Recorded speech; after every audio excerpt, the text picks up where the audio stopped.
একটা জিনিস কান খুলে শুনে রাখুন, যেদিন কেউ চাকরি হারিয়ে চোখের পানি মুছছে, সেদিনও কেউ না কেউ চাকরিতে প্রমোশন পেয়ে দামি রেস্টুরেন্টে ট্রিট দিচ্ছে।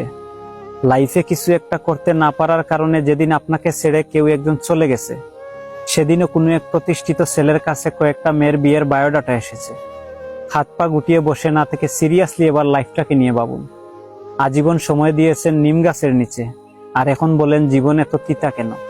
দোষটা কার ছিল? ভাঙা সিন্ধুকে কেউ টাকা রাখে না, নষ্ট গড়ির কেউ যত্ন নেয় না। এই সিম্পল হিসাবটা কেন বুঝেন না?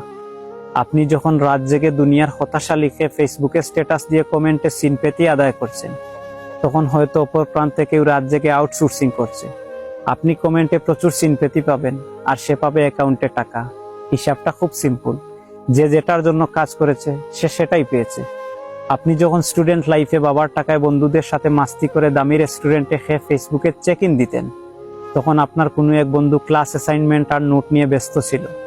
কয়েকটা বছর শেষে ফলাফল, সে এখন বড় কোম্পানির সিনিয়র অফিসার হয়ে যখন দামি রেস্টুরেন্টে অফিসিয়াল মিটিং করে, আর আপনি দুর্বল সিজিপিএ এর সার্টিফিকেট নিয়ে ঠঙের দোকানে চা খেতে খেতে চাকরির বিজ্ঞপ্তি খুঁজেন।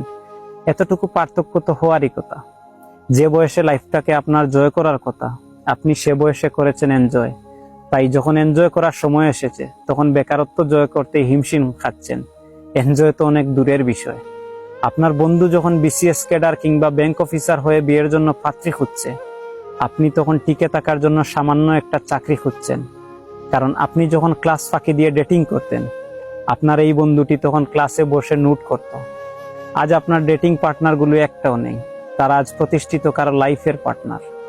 দিন শেষে হতাশ হয়ে বলেন, শালার ভাগ্যটাই খারাপ। No dear, you are totally wrong. আপনার ভাগ্য আজ আপনাকে এখানে আনেনি, আপনি আপনার ভাগ্যকে এত নিচে নেমে এসেছেন। বাড়ির পাশে ময়লা ফেলে তা থেকে কিভাবে ফুলের সুবাস আশা করেন? কাজ যা করেছেন রেজাল্টও তাই। সুতরাং সময় থাকতেই যেন আমরা সময়ের মূল্য বুঝি, কারণ প্রত্যেকটি মুহূর্তে জীবন অনেক গুরুত্বপূর্ণ।